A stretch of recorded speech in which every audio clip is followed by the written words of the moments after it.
Hey, what's going on, everybody? Welcome back. So today we'll be reading John chapter 5. I'm reading from the NLT, the New Living Translation. Without further ado, let's go ahead and dive in. John chapter 5.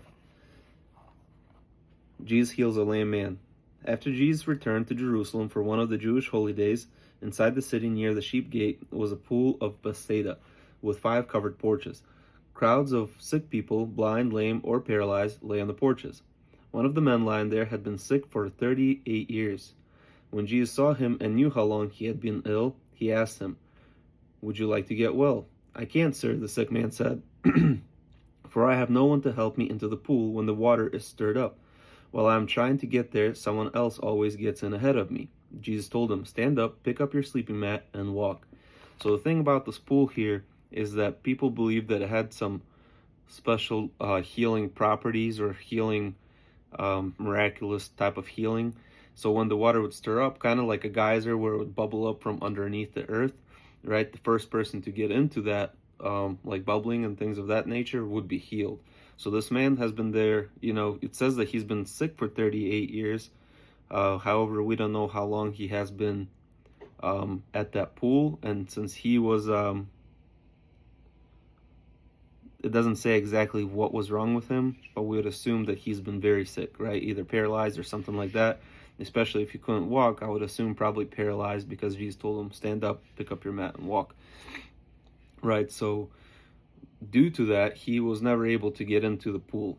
And that's kind of like became his life, is trying to get in there, but he can't get there fast enough. So just a little bit of information about that pool and the meaning behind it.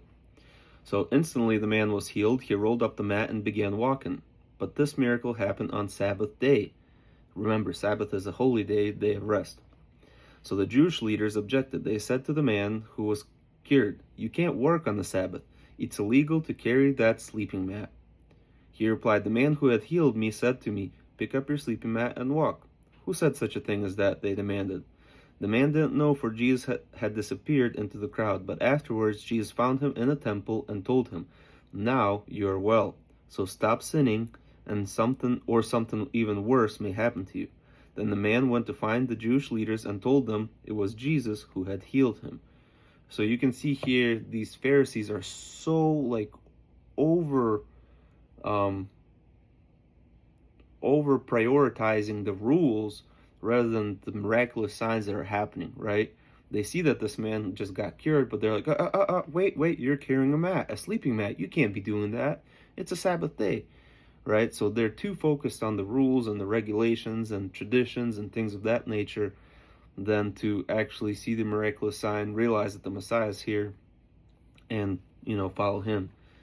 And then you see that the man, after he found out that it was Jesus, he went to the religious leaders. And probably, honestly, there's nothing wrong with that. He probably like, hey, these guys are the Pharisees, they're the religious leaders, right? And there's this guy who healed me from my, possibly being paralyzed for, 38 years.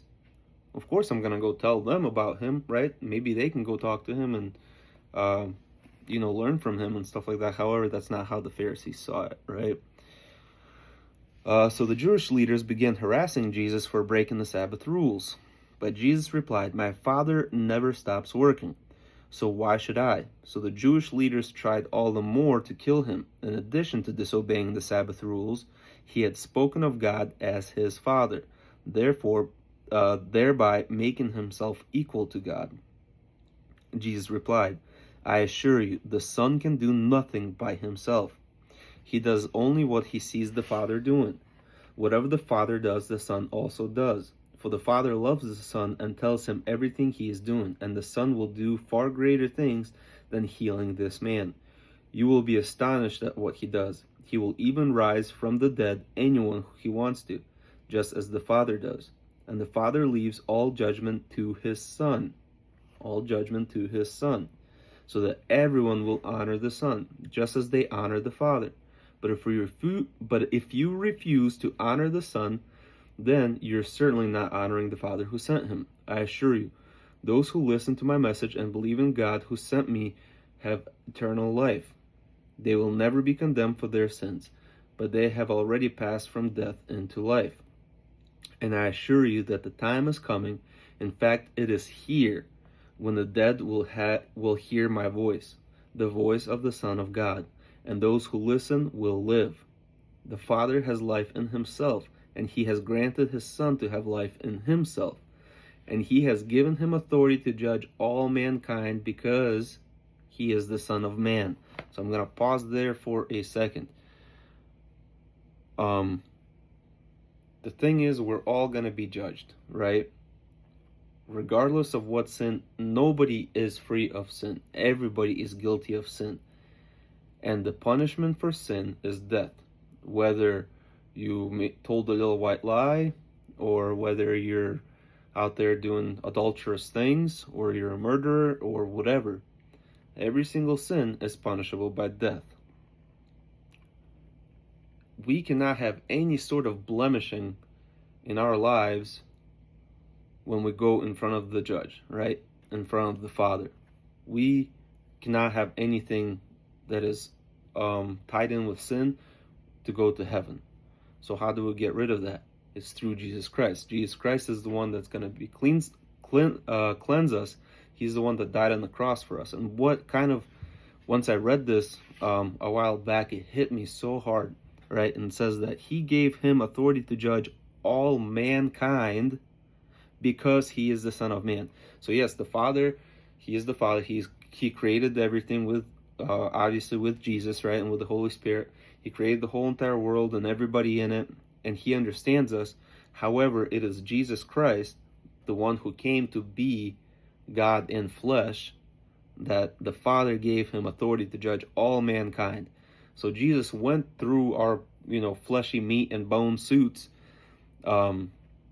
just like the rest of us. So he understands all the different struggles that we go through, all the different temptations, all the different kind of things that we go through in life. He understands it because he was in the same meat sack that we walk around in, right? And it was so beautiful to me to hear that, and he has given him authority to judge all mankind, because he is the Son of Man. So he came from man, or from technically woman, not from a man, because he never got conceived through a man, but through the Holy Spirit. Mary did. But yeah, I just think it's pretty awesome to see that, God is just like, hey, I'm going to send my Son. He's going to walk among you guys in your fleshly bodies. He's going to understand how it is, and then he's going to be the judge of all of you. I just found that, so amazing. And to me personally, it hit me like a brick when I read it, like I said a while back. I have it highlighted here. Thought I would share. Anyways, don't be so surprised. Indeed, the time is coming when all the dead in their graves will hear the voice of God's Son, and they will rise again. Those who have done good will rise to eternal life, and those who have continued in evil will rise to judgment. But I do nothing without consulting the Father. I judge as I am told, and my judgment is absolutely just, because it is according to the will of God who sent me. It is not merely my own. So here we have things that Jesus keeps on pointing out, things of, hey, I can do this because the Father sent me. The only person in the Old Testament, or the only thing in the Old, or I shouldn't say thing, but the only presence, deity, whatever, that could have such powers in the Old Testament is God himself. So here we see Jesus, he's like, I have all these authorities. The Father gave me all these authorities, right? He says that my judgments are just, absolutely just, right? Which is another thing that only God could do. So again, Jesus here is proclaiming that he is, God. Witness to Jesus. If I were to testify on my own behalf, my testimony would not be valid. But someone else is also testifying about me, and I can assure you that everything he says about me is true. In fact, you sent messengers to listen to John the Baptist as he preached the truth. But the best testimony about me is not from a man, though I have reminded you about John's testimony so you might be saved. So again, John the Baptist, Jesus' cousin, he was prophesied about in the Old Testament. So people hundreds, if not thousands of years ago, saw these visions, wrote this down, that there's going to be a man in the wilderness that's going to be like announcing to the world, hey, the Messiah is coming, the Messiah is coming. The Messiah is coming. He's going to lay out the red carpet pretty much for Jesus to come down. So that's who he's talking about. So there's John the Baptist testimony, who's prophesied in the Old Testament. Now Jesus is going to say, but that's not the only thing, right? So John's testimony, so you might be saved. John shone brightly for a while, and you benefited and rejoiced. Remember, John the Baptist got killed because, well, we talked about that previously. They have, but I have greater witnesses than John, my teachings and my miracles. Okay, also prophesied in the Old Testament that, the Messiah is going to be able to do all these wonderful things, and he's doing them. Like healing a paralyzed man who's been sick for 38 years. But I have greater witnesses than John, my teachings and my miracles. They have been assigned to me by the Father, and they testify that the Father has sent me, and the Father himself has also testified about me. You have never heard his voice or seen him face to face, and you do not have his message in your heart, because you do not believe me, the one he sent to you. You search the scriptures because you believe they give you eternal life, but the scriptures point to me. Yet you refuse to come to me so that I can give you this eternal life. So all these Pharisees are still in the Old Testament, still looking through all their old manuscripts and things of that nature. And they're like, well, the more we know, like, we're going to be greater and we're going to, get to go to God. But he's just like, all those manuscripts, everything is pointing to me. Like, here I am. But you guys are refusing to listen to what I say, and you're refusing to accept this free gift, right? Which is the eternal life, the gift of forgiveness for the sins. Because as I mentioned before, there's nothing, none of us are blameless.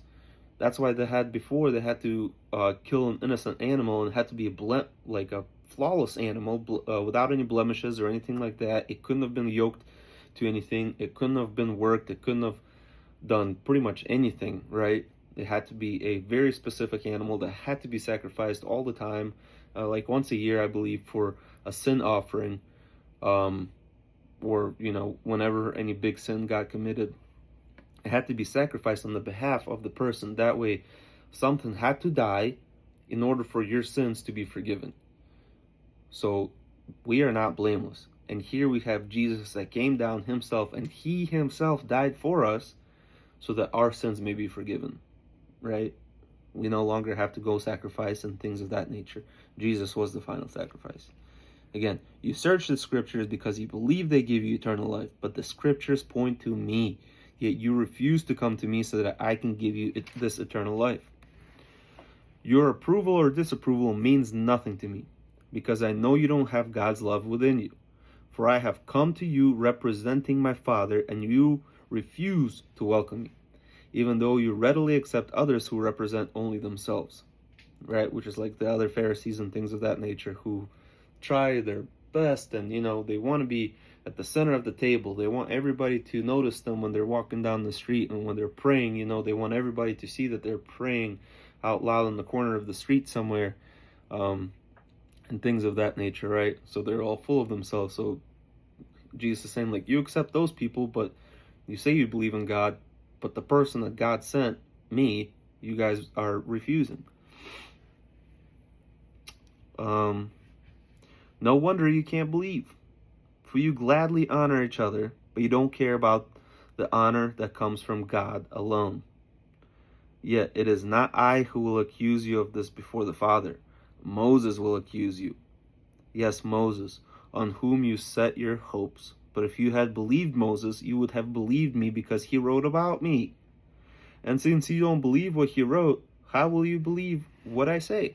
Right? So the Pharisees are still kind of following the old Mosaic laws. That's why they're called Mosaic laws. They're from Moses. So Jesus is pretty much saying, like, I'm not even going to accuse you. Like, you believe in Moses so much. Moses wrote about me back when, he was still alive, when he made all those rules, and a lot of people think, like we saw in one of the scriptures in the transformation of Jesus, right? When he went up to the mountain, he had some of his disciples with him, and there was that transformation of Jesus, and they saw Elijah and Moses on the mountaintop with him, right? And some people believe that maybe that was the point when God showed himself to Moses on the mountain during the Moses' time, right? But Moses knew who Jesus is. He wrote about him coming ahead. So Jesus is like, you guys believe so much in Moses. Moses is going to be the one to tell you that you guys are all, silly gooses, pretty much. That man is the man. He is the Messiah. He's the Son of God. Anyways, guys, thank you so much for sticking around. Next, we'll be reading John chapter 6. If you have any questions, please either comment them or just want to, conversate or anything about this last chapter. Please comment it or message me directly. I'll be more than happy to respond or answer anything. And if I don't know, I will try to do my best to do the research to give you the best possible answer. Anyways, hopefully I'll see you in chapter 6. As always, guys, I love you. God bless you and your families. Take care.